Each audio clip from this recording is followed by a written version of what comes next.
Welcome to our new vlog in the name of Allah the most gracious most merciful. Friends, आज के video में बात करेंगे private हज कोटा से मुतल्लिक के Pakistan, India, Bangladesh, Nigeria even के पूरी दुनिया के 3 लाख हाजी हज से महरूम हो गए हैं। ये मैं नहीं कह रहा, ये हमारे वजीर मजहबी अमूर सरदार मोहम्मद कमाल यूसुफ साहब जो है इन्होंने अपनी प्रेस कॉन्फ्रेंस में कल बताया है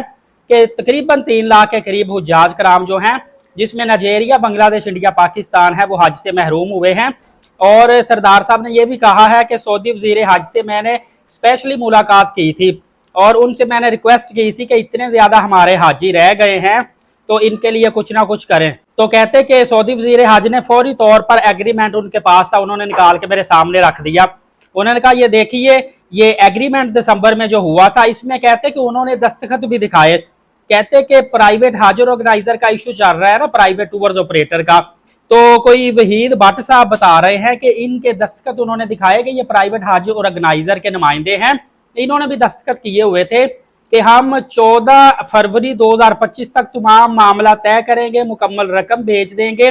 फॉर्मेलिटीज जो भी सऊदी अरबिया की है वो पूरी करेंगे। लेकिन ऐसा नहीं हुआ, लिहाजा गलती तो जो हुई है वो प्राइवेट हज ऑर्गेनाइजर की तरफ से हुई है, तो फिर एक्सक्यूज किस चीज़ का। दूसरा, वो कहते हैं कि सऊदी अरबिया के जो वजीर, उन्होंने ये भी कहा कि हमने ये पॉलिसी पूरी दुनिया के ममालिक के लिए बनाई है, काफ़ी ममालिक के लिए सेम पॉलिसी है, स्पेसिफिक पाकिस्तान के लिए तो नहीं बनाई, जो कि अब पाकिस्तानियों को दोबारा मैं रिलीफ दूं सिर्फ और सिर्फ। क्योंकि अगर एक कंट्री को रिलीफ देंगे तो किसी दूसरे कंट्री के 100 हाजी भी रह गए होंगे, उनके अकाउंट ओपन नहीं होंगे या पैसे नहीं भेजे गए या मकतब में जगह नहीं मिली, तो डेफिनेटली वो भी कहेंगे कि हमें भी अब स्पेस दें, हमारे लिए भी अब रूल थोड़ा सा चेंज करें। इसके अलावा बताया गया कि मदाखलत तो की है, कोशिश की है वजीर आजम साहब ने, वजीर दाखिला साहब ने, और उनके कोशिश करने पर 10,000 जो हुज्जाज कराम हैं मजीद उनको इजाजत मिली थी। लिहाजा अब सऊदी अरबिया किसी तरह से भी नहीं मान रहा। इवन के सरदार साहब ने कहा कि हम तो कोटा बढ़ाने की बात कर रहे थे कि हमारी आबादी बढ़ रही है, आबादी बढ़ने के लिहाज से कोटा मिलता है तो हमारा कोटा बढ़ाया जाए, बजाय बढ़ाने के उल्टा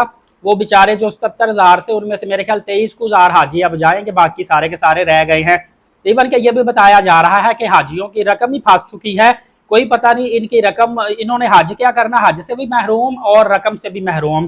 पैसे भी पता नहीं इनको वापस मिलते हैं नहीं मिलते, और अगर मिलेंगे भी तो कितने महीनों के बाद मिलेंगे। बहुत ज्यादा बुरे हालात इस वक्त चल रहे हैं। और हमारे वजीर मजहबी अमूर ने यह भी कहा है कि जब प्राइवेट हज ऑर्गेनाइजर के नुमाइंदे ने दस्तखत कर दिए थे कि 14 फरवरी तक तमाम मामलात हम हल कर लेंगे और पैसे भेज देंगे, तो फिर इनकी जिम्मेदारी बनती थी, क्योंकि वो सऊदी वजीर ने जो एग्रीमेंट दिखाया उस पर दस्तखत दिखा दिए ना प्राइवेट हज ऑर्गेनाइजर के,